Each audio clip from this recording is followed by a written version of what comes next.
今次就攞個葫蘆出嚟啦。就相当于右边它往旋后，左边它旋前，所以它这样的话导致它整个力线的发生改变。撸起来，不能48蚊全包真係好抵啊！羅湖區日日都爆晒場嘅影院速度，子陽終於開新鋪啦！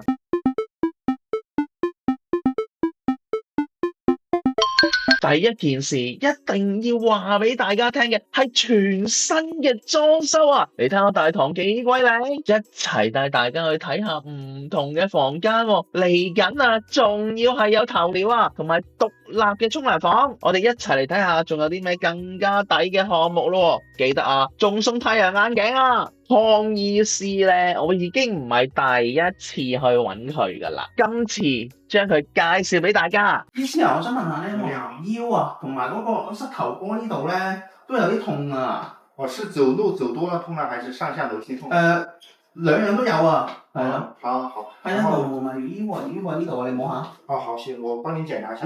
好的。要換啊，您的這個骨盆就是你的左邊它是旋前，右邊旋後。哦。就相當於是，骨盆它是一個旋轉嘛，就是這樣子的話，只是右邊它是往後邊跑了。係咪都有關係咧？可能條腰啊，去到嗰個膝頭哥啊。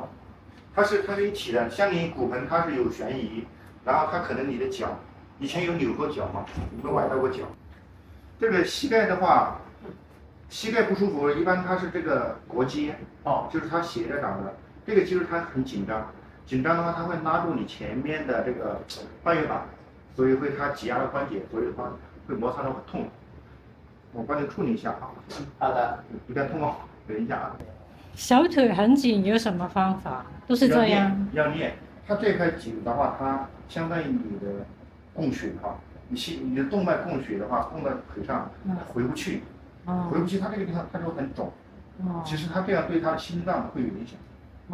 做完按摩之後啊，康醫師就教我做一啲基本嘅動作，令到我身體更加協調，尤其是隻腳嘅部分啊，令到我條腰同埋隻腳嘅問題得到改善。對，然後我們常規是20秒及格。可以。前後腳企20秒啊！不夠幹，然後閉上眼，閉眼，就是一條線。OK 啊，一條線。前後腳呢一個訓練真係好難啊！我們是1分鐘及格。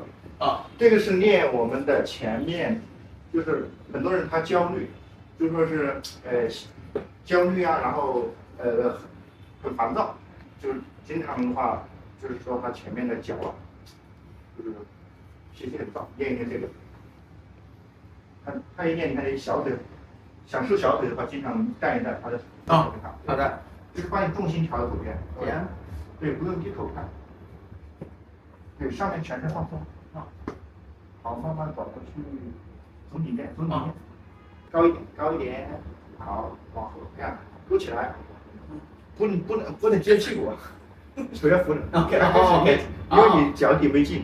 好的，擼腳，對，做10個，來，加油，起來，前，全程腳用力，往後。這就是讓你的腳能夠發上力。跟大腦，他會覺得你走路很安全嘛，他就不會讓其他肌肉呢幫助你穩定，所以你很多問題，可能你的肩膀痛、你的腰痛、你的比如說背痛，可能你腳練好，這個問題就沒有了。這不是說你按摩按一下，它過兩天就不舒服了，而你練好之後，它可能維持很久。但是這個動作是幫助什麼？它會改善我們上面的肩膀不舒服、脖子不舒服、睡眠不好。因為這麼厲害？比如說你現在腳走不穩。那你幫他按就是什麼？我不剛剛做完，這是第2個項目。是腰嗎？對。哦，好的。我們這個項目它是30分鐘，是138塊錢。好的。嚟緊啊，康醫師咧就會同我做一個艾灸嘅療程啊，30分鐘嘅啫。好抵玩嘅呢一個，好似一個葫蘆嘅形狀啦。我成個感覺個背脊咧係有啲熱熱地，但係咧整完之後係好舒服㗎。條腰嘅部分啊，即刻就冇咁緊㗎啦。所以我成日都過嚟揾阿康醫師㗎。另一個項目，全香港人都知道㗎啦，紫陽嘅王牌48蚊啊！48蚊係包啲乜嘢啊？浸腳按摩同埋收腳啊！店員咧就會攞個盤出嚟俾你浸下腳咯，浸咗一陣咧就會叫你調轉個身，開始進行按摩啦。按摩嘅體驗咧，呢一位嘅技師，我真係非常之咁推介，大家可以睇到個畫面咧，直頭係啊，每一個動作同埋每一 part 啊，都係好啱啊，好啱係乜嘢啊？撳落去位置，喂，好知道我邊個位痛喎，我同佢講咧。嗱，我咧就放工過嚟，我真係好鬼攰，可唔可以幫我練兩下，令到我個人冇咁攰啊，精神翻一啲？一路睇咧，成個浸腳同埋按摩嘅項目係48蚊，一陣間仲有收腳啊，非常之咁專業。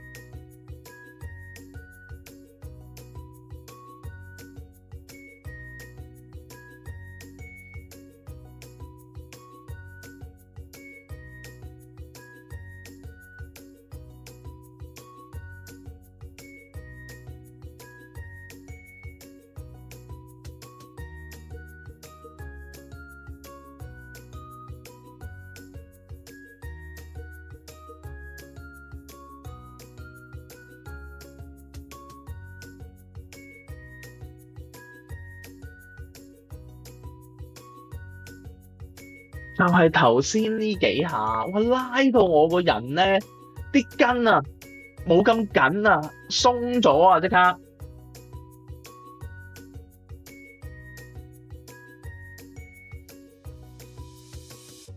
嚟到收腳嘅部分啦，都好多嘢整㗎喎，一路浸住隻腳，一路就收住隻腳，即係收皮、收腳皮啊！即係估唔到一路收住腳皮嗰種感覺咧，喂，好鬼舒服噶喎，完全冇話痛啊唔舒服嘅感覺，係絕對冇噶，非常之咁細心。再講多次，全部呢刀片都係一次性噶。收完腳之後啊，仲會同你按摩，跟住再浸多次腳，最後就會幫你再浸多次腳，同埋抹乾淨隻腳啊，好簡單嘅啫，過到嚟俾48蚊。就可以浸腳、收腳加埋按摩啊！咁按身咧？咁我呢度按身幾錢啊？呢度按身同埋收皮咯。咁按身同收皮，收皮咯。收腳皮咯。好多嘢做喎，浸咗腳啦，跟住按摩咧，哇，半身咧同你搞咗好耐啊！呢個按摩，跟住仲收埋腳，仲按多你幾下添，48蚊，40分鐘。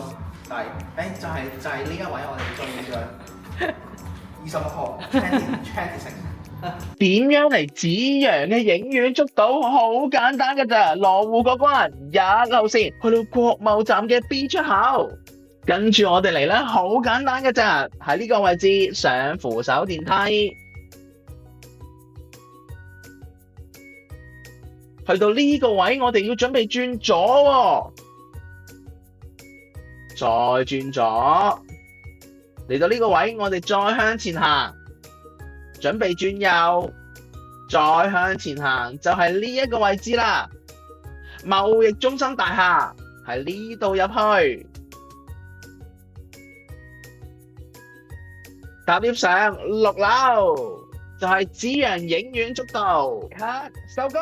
多謝你睇到嚟呢度啊！記得訂閱我嘅頻道，讚好呢一條影片啊，分享俾你哋嘅朋友仔啦。我哋下一集再見，拜拜。